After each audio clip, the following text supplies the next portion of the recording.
You're not going to believe this.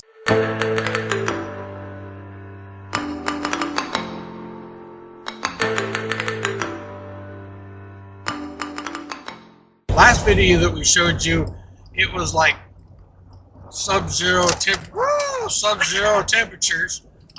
Sally's trying to sightsee and drive at the same time. We're on a back road. Yeah, we're on a back road. And we're in the car. We're headed off to do some more stuff. The reason Sally basically drives all the time, when we get into the van, that might be a little bit different. I don't know yet.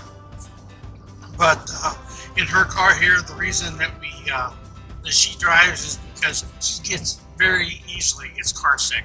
So I was gonna say, you guys are not gonna believe this. We are what? A couple days later, and check it out.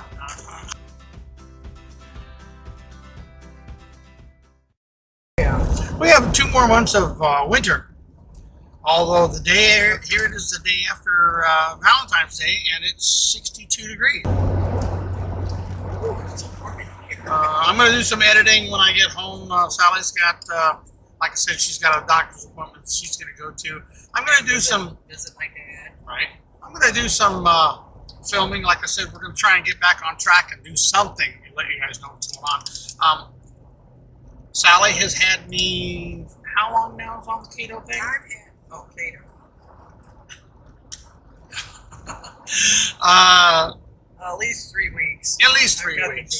Date down on the calendar. I've gone through the, what do you call it, the keto flu or whatever it is. I don't know if you have it or not. I don't know. Anyway, 3 weeks, I'm feeling so much better. And as with any diet, it sucks.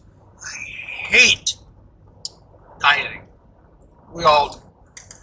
But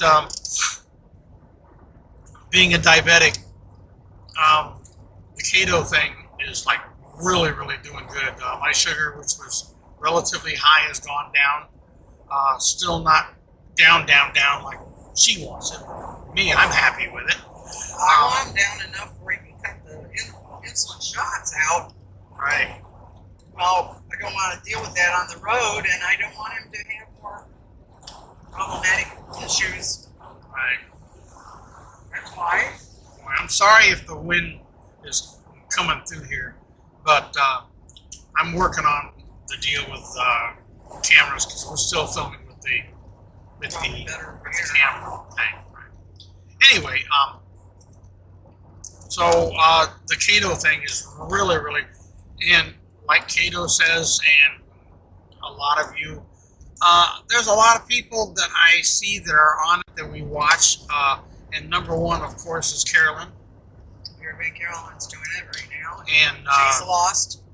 You can tell she's lost. She said she's lost, and her arthritis is a lot better, and I'm hoping that for him. My arthritis is an issue. My arthritis is an issue, as well as my diabetes. And I can have a candy bar, and my sugar goes up like maybe this much. And if I have anything that has to do with bread, is like out the window. Like, that whole thing. Flour. Right, the flour thing. However, on this keto diet, we're getting so many different recipes and so many things that we're doing. I will cut in here and show you, because I'm going to do a little bit of cooking episode, what we do in the apartment, of what I'm doing with keto, and especially what I'm doing with keto. I have you probably already have heard it. It's a 90-second keto bread. You make it in the microwave. Well, guys, here I am in the kitchen, and we're going to make 90-second keto bread, keto-friendly bread, okay? I have to tell you that this whole thing is being done a second time, has the fact that the first one that I did didn't take. The wonders of magic, what can I say? So we are actually here the next day. I'm making I'm going to do them for the breakfast time. So we're going to start this all over again. Ingredients. I don't know if you can see here, butter. I don't know if you can see my up here, but I've got my eggs.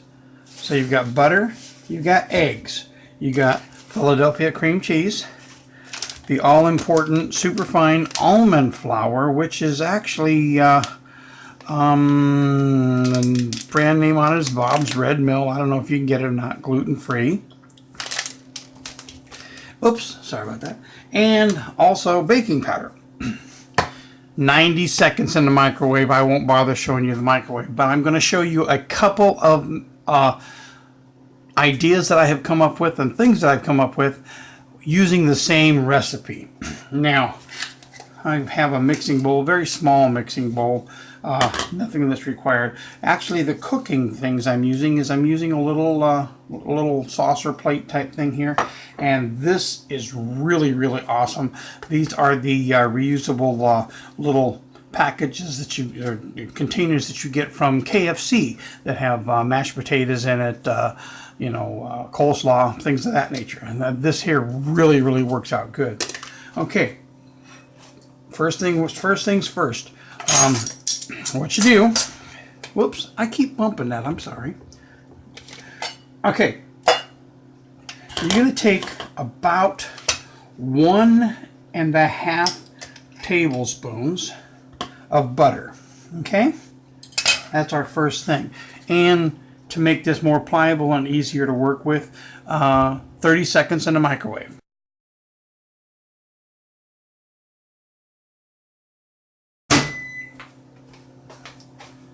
Okay, 30 seconds in the microwave, probably a little bit too much, but I like my butter nice and warm. Okay, so what we've done, 30 seconds in the microwave. While we're looking at warmth, okay, so next thing we do is we use our superfine almond flour. It's very simple. You use 3 tablespoons of it. 3 tablespoons of the almond flour. I'm just ecstatic over this because you don't have. I'm a big bread eater, and being on this keto diet is just murder for me because I'm such a bread lover. 3 tablespoons of the almond flour. 1 egg. Did not claim to be a chef, so. Okay, 1 egg. Whoops. Sorry about that again. 1 egg. 1/2 teaspoon of baking powder.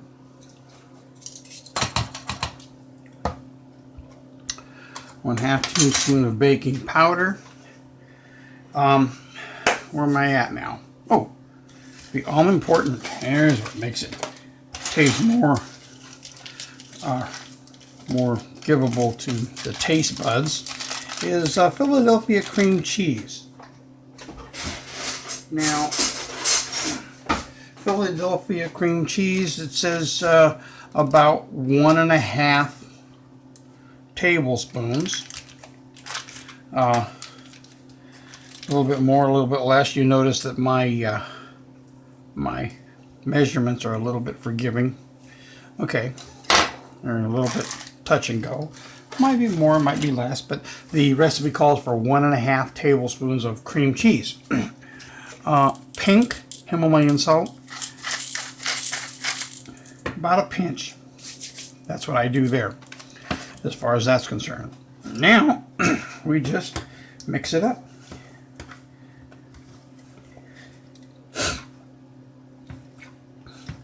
A little bit hard with the cream cheese, but once you get it moving, that's the reason for the when I go a little bit longer on my butter, because it's warm, because it helps break up the cream cheese. Now, like I said, what I was going to do is I'm going to show you 3 or 4 different things that I use this for. Desserts, breakfasts, lunches, like I said, if you try this and you come across with a better way to do it than in the microwave, please let me know, because right now I don't have a microwave in the RV, or in the van, which because I love my bread and this here is an alternative to it, I'm thinking about having to get it in the microwave. But if you guys come up with some other idea that works better than a microwave, let me know, okay? Okay, so you got this here mixed up. It doesn't have to be perfect. You can have the chunks of the cream cheese in it still. It doesn't matter. Then what we do is we take the butter spray. Now for the first application, what I'm going to do is I'm going to use the KFC cup. So this is the KFC cup with the butter in it, okay?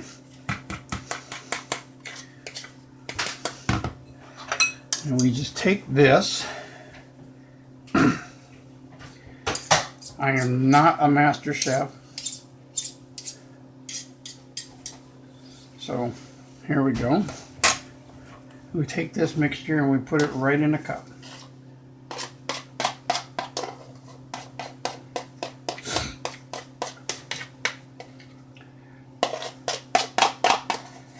That's all there is to it, actually. So here it is. It's not quite filled. It won't rise that much. So, and then we pop it in the microwave for 90 seconds or a minute and a half.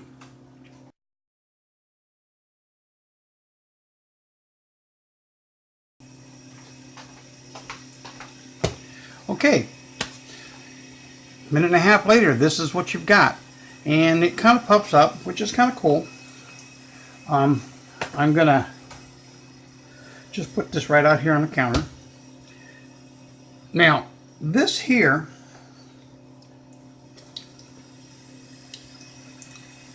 is kind of cool, because what you can do in your mixing bowl, you can take this, you can pop it in here. If you're familiar with flan, it's kind of like a dessert. This, at this point here, you can take this, add butter to it, and excuse me, we have what we found is 0 calories, 0 sugars. I don't know if they even have Burlington's out that way, but we found it at Burlington. But what it is, they're called skinny syrups. There's no calories, no sugar, and they're different flavors. This one here happens to be chocolate caramel truffle, but it comes in other flavors for other different things. This one here is strawberry watermelon. The other one that I like to use, let me get it out of here, for breakfast type things or desserts. This here is maple bourbon pecan, but they come in all kinds of different flavors. Put a little bit of butter on that top, pour some of the syrup around it, and it soaks it up, so you really don't see it. However, makes a nice dessert. Okay, that's one way to do it. Number two is, after it is cooled, you take it like so.